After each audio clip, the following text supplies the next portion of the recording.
अब बात करते हैं इक्विवेलेंट मॉडल्स की। जैसा हमने पीएन जंक्शन डायोड के लिए हमने पीस वाइज लीनियर मॉडल, उसके बाद सिंप्लीफाइड मॉडल और आइडियल मॉडल, इक्विवेलेंट मॉडल जो है वो इंट्रोड्यूस करवाया था। इसमें भी हम जीनर डायोड को इक्विवेलेंट सर्किट के साथ रिप्लेस करेंगे डिफरेंट न्यूमेरिकल प्रॉब्लम्स के लिए। तो हम देखते हैं कि in case of ideal case में हम जीनर डायोड को किससे रिप्लेस करेंगे और हम प्रैक्टिकल जीनर डायोड को किस चीज़ से रिप्लेस करते हैं।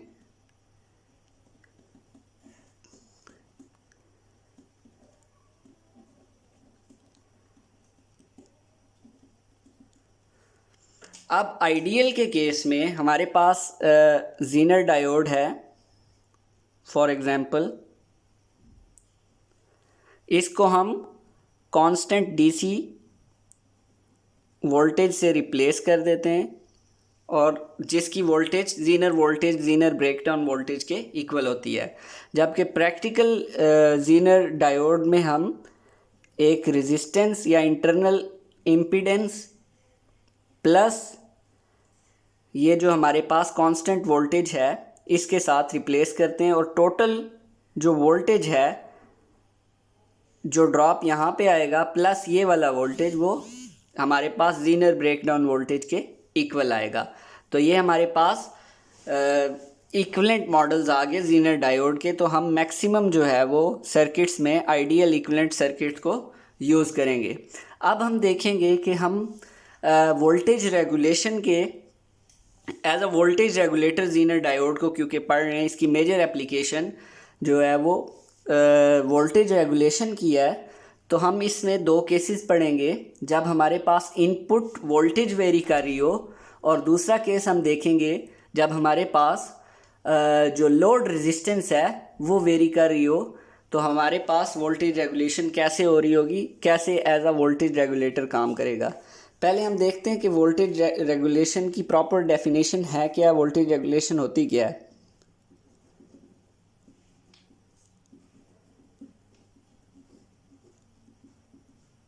वोल्टेज रेगुलेशन की बात करें तो हम कहते हैं अ voltage regulator is a circuit that keeps the voltage level constant। जैसा कि हमने VI करेक्टरिस्टिक कर्व में देखा कि हमारे पास एक पोर्शन ऐसा आ रहा है जिसमें हमारे पास रिवर्स बाइस कंडीशन में हमारे पास एक कांस्टेंट वोल्टेज आ रही है। इस पोर्शन की बात कर रहे हैं, यहाँ पे ये एज अ वोल्टेज रेगुलेटर काम कर रहा है। तो हम वोल्टेज रेगुलेटर में देख रहे हैं कि हमारे पास एक कांस्टेंट वोल्टेज लेवल आ रहा है। तो वही बात है कि अ voltage regulator is a circuit that keeps the voltage level constant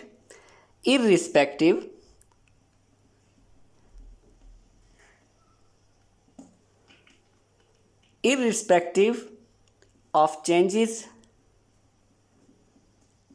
in input voltage or load। अब वोल्टेज रेगुलेशन बेसिकली हो क्या रहा है कि हमारे पास अगर इनपुट वोल्टेज चेंज हो रही हो या हमारे पास लोड रेजिस्टेंस चेंज हो रही हो, दोनों केसेस में हमारे पास आउटपुट पे कांस्टेंट डीसी लेवल आना चाहिए, कांस्टेंट वोल्टेज आनी चाहिए। तो जीनर डायोड क्या कर रहा है, उस कांस्टेंट वोल्टेज लेवल को मेंटेन करने की कोशिश कर रहा है। अब इसके दो केसेस हैं। केस वन में अगर हम देखें, केस वन की बात करें, जब VI जो है V इनपुट इज़ वेरिंग, जब हमारे पास इनपुट वोल्टेज वेरी कर रही हो। फॉर एग्ज़ाम्पल हमारे पास कोई सिंपल सा सर्किट है जिसमें एक हमारे पास इनपुट वोल्टेज है जो वेरिएबल है और हमारे पास एक स्मॉल रेजिस्टेंस लगी हुई है, और यहाँ पे हमारे पास जीनर डायोड है जिसके पैरेलल में हमारे पास एक फिक्स्ड लोड रेजिस्टेंस है जिसके अक्रॉस हमें आउटपुट वोल्टेज चाहिए। अब यहाँ पे जो करंट है वो IL है और ये IG। अगर हम मैथमेटिकली बात करें, KVL KCL की बात करें, तो हमारे पास I इज़ इक्वल टू आएगा IG प्लस IL।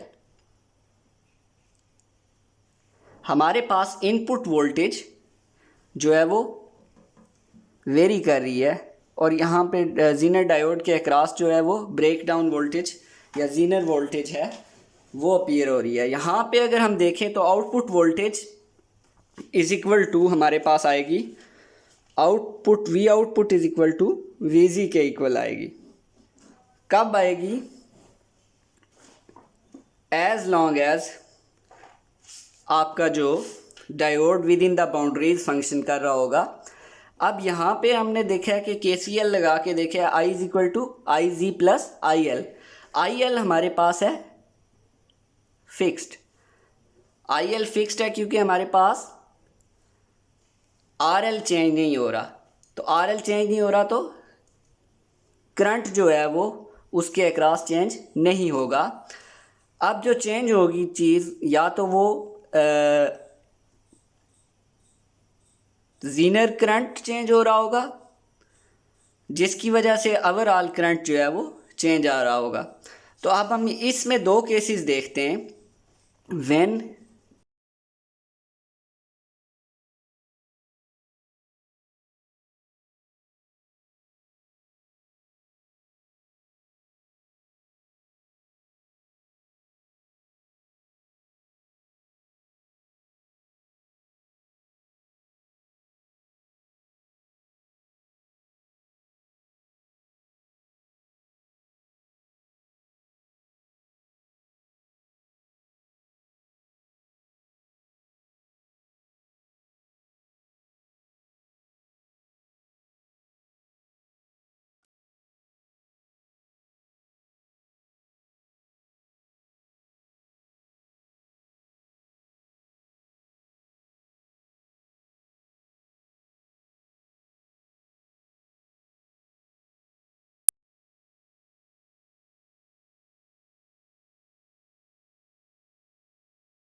केस 2 की बात करते हैं। जब हमारे पास जो है लोड रेजिस्टेंस वेरी कर रही हो, यहाँ पे आपको नज़र आ रहा होगा कि हमारे पास जो लोड रेजिस्टेंस है वो वेरी कर रही है, और अब हमें यहाँ पे आउटपुट वोल्टेज को मेजर करना है। अब हमारे पास इनपुट वोल्टेज जो है वो फिक्स्ड है, जबकि जब हम KCL अप्लाई करते हैं तो हमारे पास जो आता है IZ प्लस IL के इक्वल आता है। और यहाँ पे भी जब दो केसेस बनते हैं, जब RL इंक्रीज़ कर रहा हो और जब RL डिक्रीज़ कर रहा हो। तो जब RL इंक्रीज़ करेगा तो हमारे पास जो लोड करंट है वो डिक्रीज़ करेगा। जब लोड करंट डिक्रीज़ करेगा तो इक्वालिटी को मेंटेन करने के लिए, हम इस इक्वेशन की बात करें, इक्वालिटी को मेंटेन करने के लिए अगर लोड कम हो रहा है तो उतना ही हमारे पास जो है वो ज़ीनर करंट जो है वो इंक्रीज़ होगा। तो हमारे पास V output is equal to VG आएगी। कहाँ तक आएगा? As long as IZ is less than IZ max.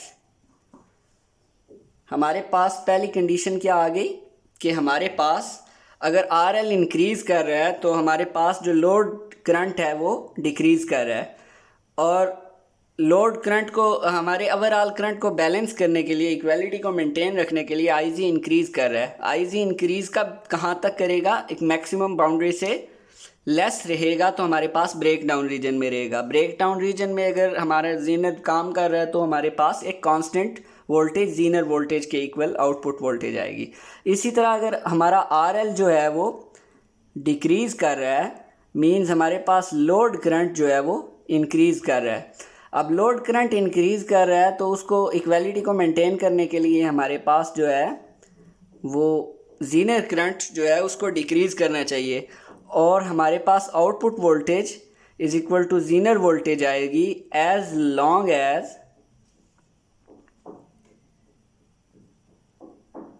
IZ is greater than IZ के, और IZ मीन इसको हम कहते हैं। अगर हमारा जो ज़ीनर डायोड है उसमें जो ज़ीनर करंट है वो ग्रेटर देन IZ मीन है हमारे पास, तो हमारा ब्रेक डाउन रीजन में, अगर ये इससे लेस हो जाएगा तो हमारे पास क्या होगा कि वो रिवर्स बाइस कंडीशन में चले जाएगा, ना कि ब्रेक डाउन रीजन में रहेगा। तो रिवर्स बाइस कंडीशन में हमारे पास आउटपुट वोल्टेज जो है वो चेंज हो जाएगी।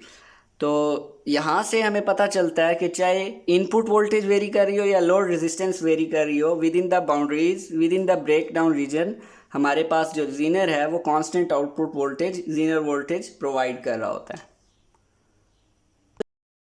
करते हैं temperature sensitivity of zener diode. तो हम इसकी टेम्परेचर सेंसिटिविटी जो है ना वो टेम्परेचर कोफिशिएंट के साथ मेजर करते हैं।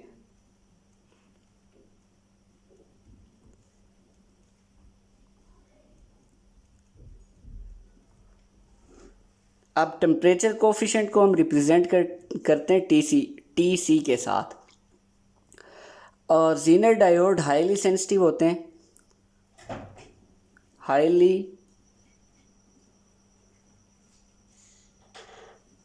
Highly sensitive towards temperature.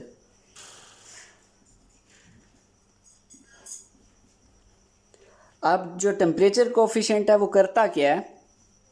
It specifies the percentage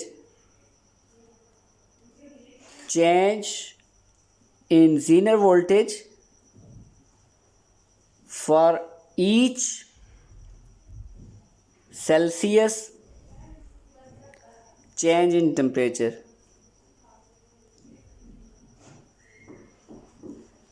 ठीक है, और जो इसका फार्मूला है वो चेंज इन ज़ीनर वोल्टेज और जो ओरिजिनल वोल्टेज है उससे डिवाइड करते हैं, divided by change in temperature multiply by 100 degree C। जो डेल्टा VG है वो चेंज है इन VG, और VG हमारे पास ब्रेक डाउन वोल्टेज है, ज़ीनर वोल्टेज है, और जो डेल्टा T है वो चेंज इन टेम्परेचर है फ्रॉम रेफरेंस टेम्परेचर,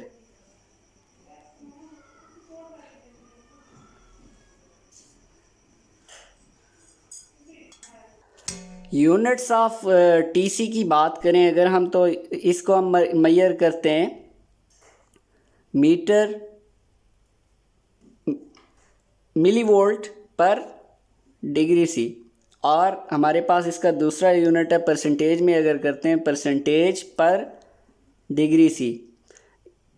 और हमारे पास अगर TC if temperature coefficient is positive, तो इसका मतलब क्या है कि temperature coefficient is directly proportional to zener voltage. अगर टेम्परेचर कोफिशिएंट बढ़ रहा है तो इसका मतलब है पॉजिटिव है, तो इसका मतलब है कि टेम्परेचर कोफिशिएंट के बढ़ने से आपका ज़ीनर वोल्टेज वो है इंक्रीज़ करेगा। If temperature coefficient is negative, इसका क्या मतलब है, इसका मतलब है कि टेम्परेचर कोफिशिएंट का इन्वर्स रिलेशन है ज़ीनर वोल्टेज के साथ। मींस अगर टेम्परेचर कोफिशिएंट इंक्रीज़ कर रहा है तो आपकी ज़ीनर वोल्टेज जो है वो डिक्रीज़ कर रही है। सिमिलरली अगर टेम्परेचर कोफिशिएंट जो है वो डिक्रीज़ कर रहा है तो ज़ीनर वोल्टेज इंक्रीज़ करेगी।